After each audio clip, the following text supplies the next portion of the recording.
মধ্যপ্রাচ্যের আকাশে কি ভেসে উঠেছে যুদ্ধের পুরনো ছায়া?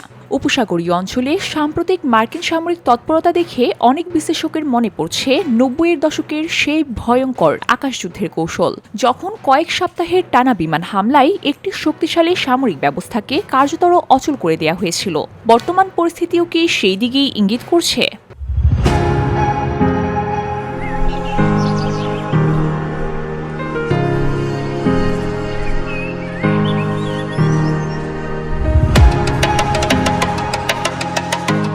সাম্প্রতিক মাসগুলোতে যুক্তরাষ্ট্র তাদের অত্যাধুনিক যুদ্ধবিমান ও নজরদারির সক্ষমতা দ্রুতগতিতে মধ্যপ্রাচ্যের ঘাঁটিগুলোতে মোতায়েন করেছে। স্টেলথ প্রযুক্তির সর্বাধুনিক ফাইটার জেট, উচ্চতায় উঠতে সক্ষম গোয়েন্দা বিমান এবং দূরপাল্লার নিখুঁত হামলার সক্ষমতা সব মিলে তৈরি হয়েছে একটি সুসংগঠিত আকাশভিত্তিক সামরিক উপস্থিতি। সামরিক বিশ্লেষকদের মতে এটি শুধুমাত্র শক্তি প্রদর্শন নয়, বরং প্রতিপক্ষকে আকাশপথে সম্পূর্ণ নিয়ন্ত্রণে নেয়ার কৌশলগত প্রস্তুতি।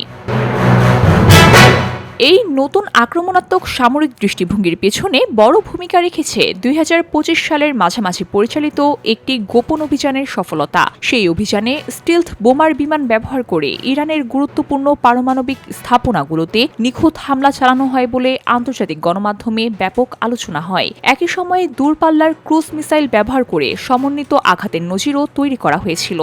এর ফলে সামরিক পরিকল্পনাকারীরা আবারও স্থলপথে দীর্ঘ ঝুঁকি এড়িয়ে আকাশপথ কেন্দ্রিক দ্রুত আঘাতের কৌশলকে অগ্রাধিকার দিতে শুরু করেছেন। মার্কিন সামরিক ঘাঁটি থেকে সম্প্রতি বড় আকারের যুদ্ধবিমানের স্থানান্তর এবং ইউরোপের বিভিন্ন ঘাঁটিতে তাদের অবস্থান শক্তিশালী করার ঘটনাও বিশেষভাবে নজর কাড়ছে। বিশ্লেষকদের মতে এ ধরনের পদক্ষেপ সাধারণত বড় ধরনের সামরিক অভিযানের আগে দেখা যায়। এতে বোঝা যায় পরিস্থিতি দ্রুতই উত্তেজনার দিকে এগোতে পারে।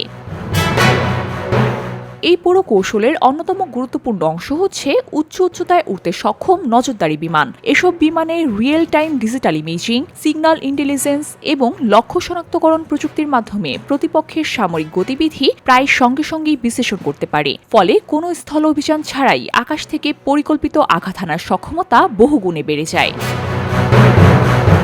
অবসরপ্রাপ্ত মার্কিন সামরিক কর্মকর্তারা মনে করেন, গত ২ দশকে দীর্ঘস্থায়ী স্থলযুদ্ধে জড়িয়ে পড়ে পেন্টাগন তাদের ঐতিহ্যগত আকাশ শক্তির কৌশল থেকে কিছুটা সরে গিয়েছিল।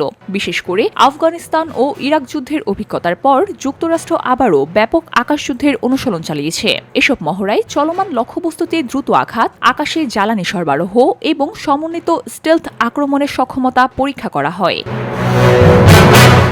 সব মিলিয়ে সামরিক বিশ্লেষকরা বলছে, বর্তমান পরিস্থিতি শুধুমাত্র আঞ্চলিক উত্তেজনা নয়, বরং ভবিষ্যতের যুদ্ধ কৌশলের বড় পরিবর্তনের ইঙ্গিত দিচ্ছে। স্থল দখলের বদলে আকাশপথে প্রযুক্তি নির্ভর দ্রুত আঘাত, এটাই হয়তো আগামী দিনের বড় শক্তিগুলোর প্রধান সামরিক কৌশল হয়ে উঠতে যাচ্ছে। তবে একই সঙ্গে এই প্রবণতা বিশ্ব রাজনীতিতে নতুন অনিশ্চয়তা ও সম্ভাব্য সংঘাতের ঝুঁকিও বহুগুণে বাড়িয়ে তুলছে।